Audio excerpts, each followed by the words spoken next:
আসসালামু আলাইকুম। রামকৃষ্ণপুর বিশ্ববিদ্যালয় কলেজের অনলাইন ক্লাসে অংশগ্রহণকারী সকলকে স্বাগত। আমি মাকসুদা আক্তার, প্রভাষক ফিনান্স বিভাগ, রামকৃষ্ণপুর বিশ্ববিদ্যালয় কলেজ। আমার প্রিয় শিক্ষার্থীরা, তোমরা সবাই কেমন আছো? আশা করি তোমরা সবাই ভালো আছো। আমিও আল্লাহর রহমতে ভালো আছি। ইতিমধ্যে তোমরা সবাই জানো যে কোভিড-19 ক্রাইসিসের কারণে বাংলাদেশ সরকার যে পদক্ষেপগুলো নিয়েছেন তার মধ্যে অনলাইন ক্লাস একটি। এখানে তোমাদের সবার স্বতঃস্ফূর্ত অংশগ্রহণই এই পদক্ষেপকে সফল করে তুলবে। যাই হোক, আজকে আমরা ফিনান্স সেকেন্ড পেপারের প্রথম চ্যাপ্টার ব্যাংক ব্যবস্থার প্রাথমিক ধারণা এর কয়েকটা টপিকস নিয়ে আলোচনা করব এবং কিছু শিখব। প্রথমেই আমাদের চ্যাপ্টারটির নাম হচ্ছে ব্যাংক ব্যবস্থার প্রাথমিক ধারণা, অর্থাৎ প্রাথমিক অবস্থায় ব্যাংকিং সেক্টর কেমন ছিল। অবশ্যই প্রাথমিক অবস্থায় ব্যাংকিং সেক্টর কোনো প্রতিষ্ঠান ছিল না, এটা খুব সাধারণ একটা অবস্থায় ছিল। ধীরে ধীরে সময়ের প্রয়োজনে, সভ্যতার ক্রমবিকাশের প্রয়োজনে ব্যাংকিং সেক্টরটা একটি আর্থিক প্রতিষ্ঠান হিসেবে রূপ লাভ করে। আমরা ব্যাংক শব্দের অর্থ কি এটা সম্পর্কে জানব। ব্যাংক শব্দটি একটি ইংরেজি শব্দ। এর আবিধানিক অর্থ হচ্ছে নদী, হ্রদ বা জলাশয়ের কূল, কিনারা, তটরেখা। দ্বিতীয় হচ্ছে ক্ষেতের আইন। তৃতীয় লম্বা টুল বা বেঞ্চ। চতুর্থ কোনো কিছুর স্তূপ। পঞ্চম ধন ভাণ্ডার ইত্যাদি। অর্থাৎ ব্যাংক বলতে এমন একটি প্রতিষ্ঠানকে বোঝায় যার কাজ হচ্ছে অর্থ জমা রাখা, সুদের বিনিময়ে ঋণ দেওয়া এবং অর্থ সংক্রান্ত বিভিন্ন কাজে সহায়তা করে ব্যবসা পরিচালনা করা। দেন ব্যাংক শব্দের উৎপত্তি, the origin of the word bank. Bank শব্দের উৎপত্তি নিয়ে বিভিন্ন সময় বিভিন্ন মত প্রকাশিত হলেও কিছু কিছু মত যেগুলো সবসময় স্বীকৃত, সর্বজন স্বীকৃত, সেগুলো নিয়ে আলোচনা করব। কেউ কেউ ব্যাংক শব্দের উৎপত্তি নিয়ে বলেছেন যে ব্যাংক শব্দটি ইতালিয়ান শব্দ হতে এসেছে, কেউ বলেছেন জার্মান বা অস্ট্রিয় শব্দ হতে এসেছে, কেউ আবার বলেছেন ফরাসি শব্দ হতে ব্যাংক শব্দের উৎপত্তি হয়েছে।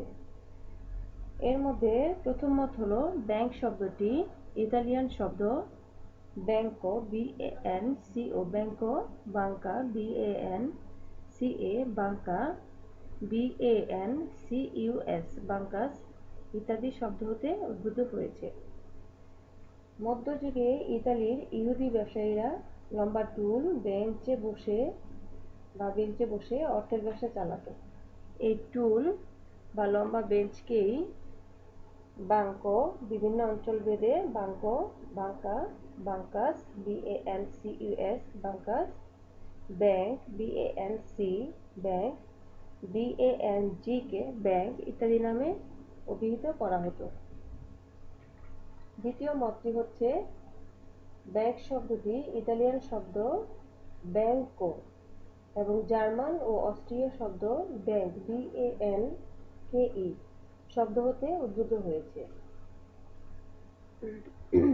ব্যাংক ও অস্ট্রীয়, জার্মান ও অস্ট্রীয় ব্যাংক, BANKE শব্দ দ্বারা সরকারি ঋণ বা কাগজি মুদ্রা ইস্যুকে বোঝানো হতো। দ্বাদশ শতাব্দীতে ইতালিতে তাদের সরকার 5% সুদে গণঋণের প্রচলন করে, যা কিনা মন্টি বা যার অর্থ স্তূপীকৃত ঋণ, এবং জার্মানিতে ব্যাংক, BANKE নামে পরিচিত ছিল। আবার অনেকেই জার্মান ব্যাংক শব্দ থেকে ব্যাংক শব্দের উৎপত্তি হয়েছে বলে মনে করেন।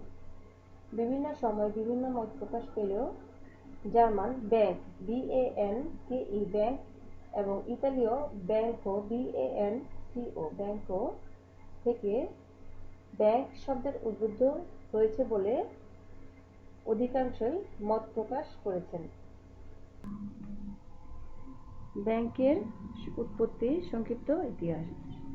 Short history of the origin of bank. তোমরা সবাই জানো প্রাচীনকালে বিনিময় প্রথা চালু ছিল, কিন্তু যখন মুদ্রা প্রচলন হয় তখন থেকেই মুদ্রার নিরাপত্তা এবং ঋণের আবশ্যকতার কারণে ব্যাংক ব্যবস্থার সূচনা হয়। ব্যাংক ব্যবস্থার পূর্বসূরীরা মূলত স্বর্ণকার, মহাজন ও ব্যবসায়ী শ্রেণী। অর্থের প্রচলনের সাথে সাথে ব্যাংক ব্যবস্থার প্রবর্তনের বিষয়টি একটি ছকের মাধ্যমে দেখানো যেতে পারে। দেখো, অর্থের প্রচলন, ওপরে অর্থের নিরাপত্তা এবং ঋণের নিচে ঋণের আবশ্যকতা। অর্থাৎ অর্থের প্রচলনের সাথে সাথে অর্থের নিরাপত্তা বিষয়টি চলে আসে এবং সমাজের এক শ্রেণীর লোকের ঋণের আবশ্যকতা চলে আসে। এই দুটি প্রয়োজনের কারণেই ব্যাংক ব্যবস্থার প্রচলনটি শুরু হয়।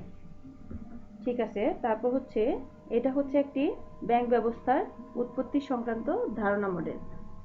নেক্সট আমরা দেখি কিভাবে ব্যাংকের উৎপত্তির ইতিহাসটা কিভাবে ধীরে ধীরে ক্রমান্বয়ে আধুনিক ব্যাংকে চলে আসে।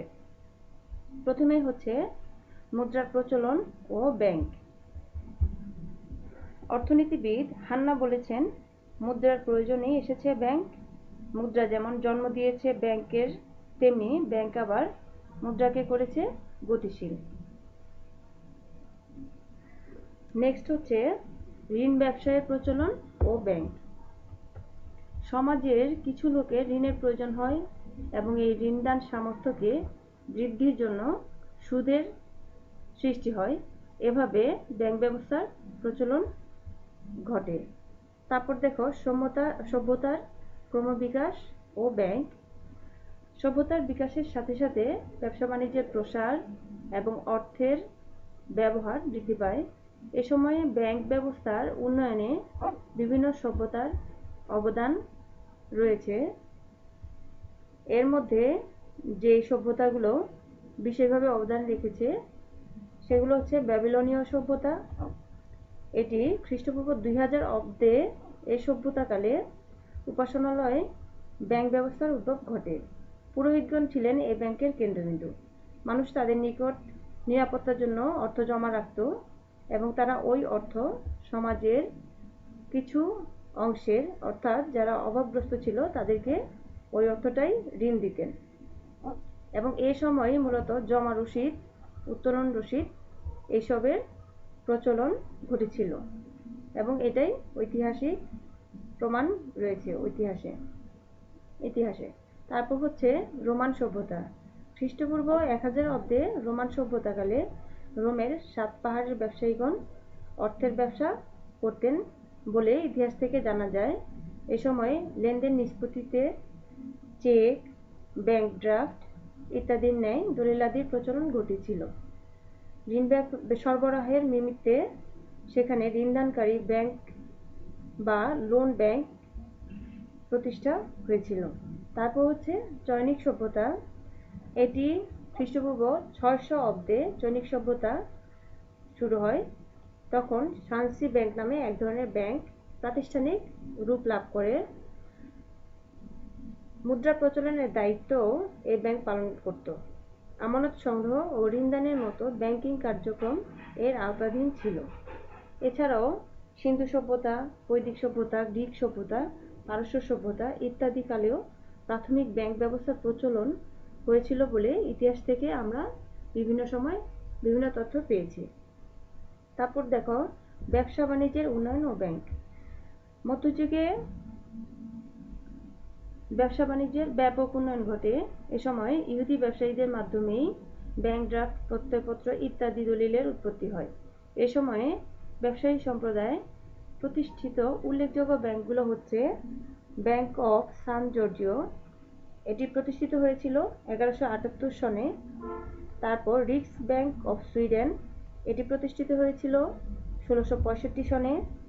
তারপর ব্যাংক অফ প্রুশিয়া, এটি প্রতিষ্ঠিত হয়েছিল 1765 সনে। দেন হিন্দুস্তান ব্যাংক, যা কিনা প্রতিষ্ঠিত হয়েছিল 1770 সনে। তারপর হচ্ছে রাষ্ট্র ব্যবস্থার সংহতি ও ব্যাংক। রাষ্ট্রের প্রয়োজনে মুদ্রা প্রচলন শুরু হয়, রাজস্ব সংগ্রহ ও ব্যয় নির্বাহ হয়, রাষ্ট্রীয় অর্থ সংরক্ষণ, হিসাবপত্রাদি রক্ষণাবেক্ষণ ইত্যাদি প্রয়োজনে মধ্যযুগের মাঝামাঝি সময়ে ইউরোপের কিছু দেশে সরকার ব্যাংক প্রতিষ্ঠায় এগিয়ে আসে। এ সময় মূলত বিভিন্ন দেশে কেন্দ্রীয় ব্যাংকের প্রতিষ্ঠিত হয়।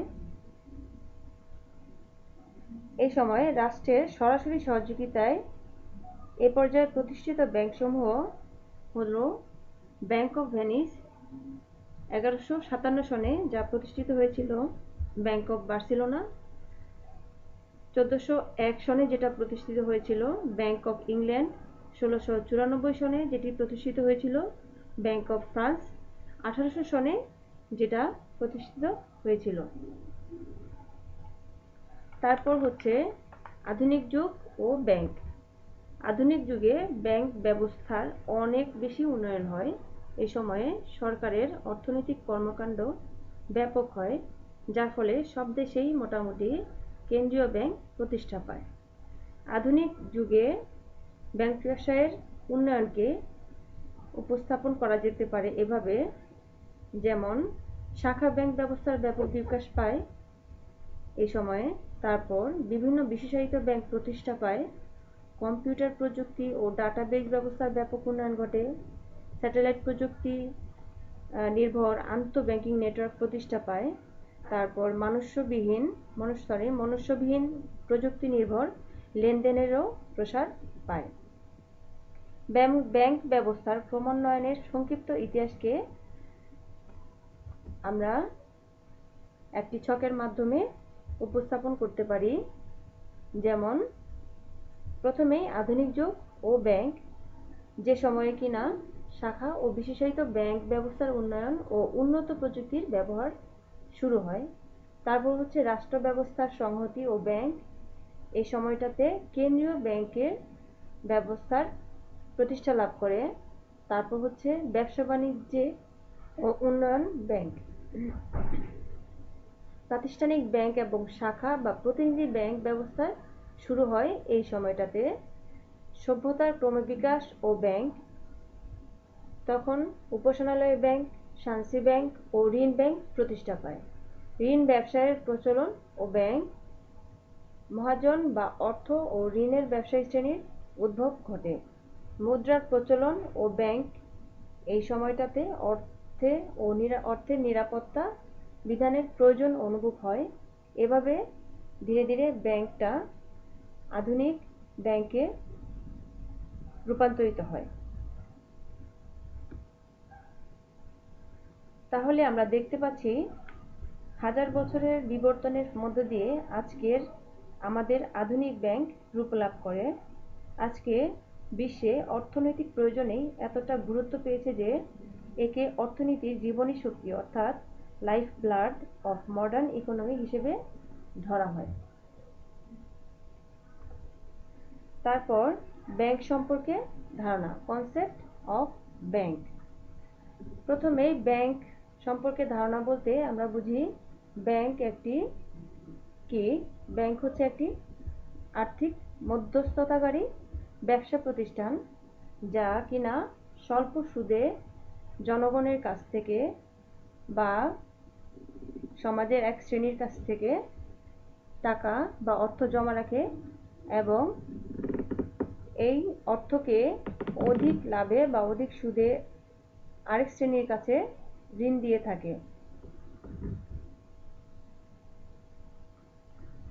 ব্যাংক এই যে অধিক সুদে যে ঋণ দিয়ে থাকে এবং স্বল্প সুদে যে অর্থ জমা রাখে, এই দুটির মার্জিন অথবা পার্থক্যই হলো, এই দুই সুদের মার্জিন বা পার্থক্যই হলো ব্যাংকের লাভ। এছাড়া ব্যাংক হিসাব পরিচালনার জন্য সার্ভিস চার্জ আদায় করে, প্রত্যয়পত্র, পে অর্ডার, ব্যাংক ড্রাফট ইত্যাদি ইস্যুর জন্য কমিশন নেয়। তারপর debit card, credit card, online banking সেবা সুবিধা প্রদান ইত্যাদির মাধ্যমে ব্যাংক কিছু চার্জ প্রাপ্ত হয়, তা থেকে ব্যাংকের কিছু আয় থাকে। তাহলে আমরা ব্যাংক সম্পর্কে যে ধারণা পেলাম, সে ধারণা থেকে আমরা কিছু বৈশিষ্ট্য পাই। সেই বৈশিষ্ট্যগুলো হচ্ছে, ব্যাংক একটি আর্থিক মধ্যস্থ ব্যবসা প্রতিষ্ঠান এবং যা বিভিন্ন হিসাবের মাধ্যমে আমানত সংগ্রহ করে। আমানতের উল্লেখযোগ্য অংশ ব্যাংক বিভিন্নভাবে ঋণ দেয় এবং প্রতিষ্ঠানটি বিভিন্ন ব্যাংকিং সেবা সুবিধা প্রদান করে। এটাকে আমরা একটি রেখাচিত্রের সাহায্যে তুলে ধরতে পারি। তোমরা দেখতে পাচ্ছ স্লাইডে একটি চিত্র রয়েছে। এখানে বাম পাশে দেয়া আছে আমানতকারী যারা স্বল্প সুদে বা লাভে তাদের আইডল মানি, যেটা তাদের হাতে থাকে, সেটাকে তারা ব্যাংকে জমা রাখে তাদের অর্থের নিরাপত্তার পাওয়ার জন্য।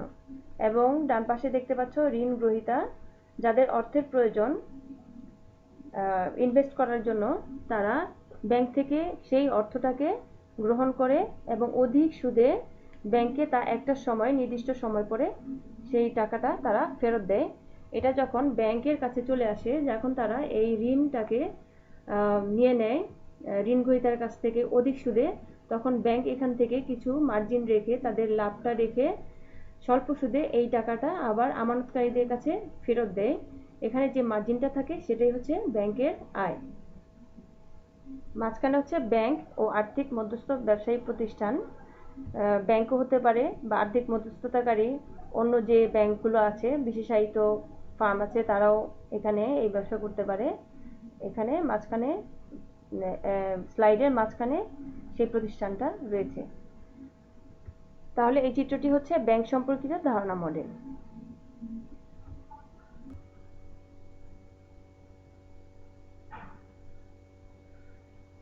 ব্যাংকিং কি? What is banking?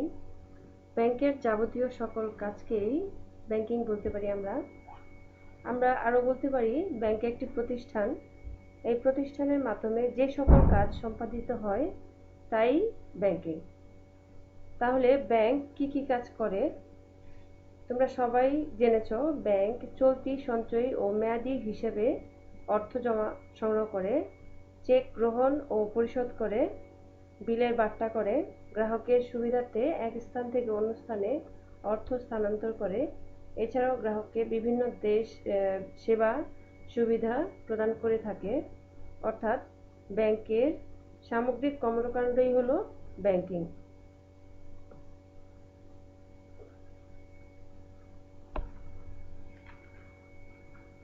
আমরা কিছু সংজ্ঞা দেখব। সংজ্ঞাগুলো হচ্ছে, প্রথমে Oxford English ডিকশনারিতে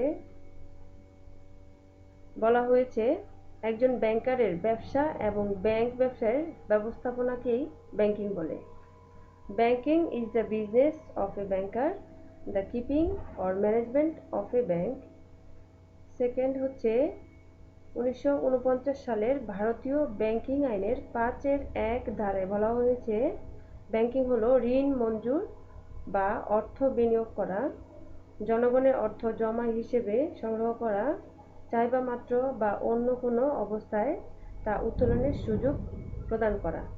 banking means the accepting for the purpose of lending or investment of deposits or money from the public, repayable on demand or otherwise, and withdrawable by check, draft, order or otherwise.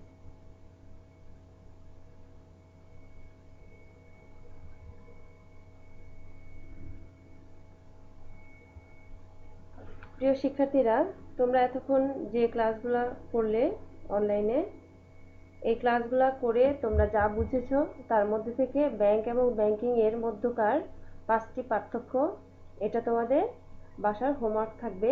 এটা তোমরা আমাকে জানাবে অনলাইনে।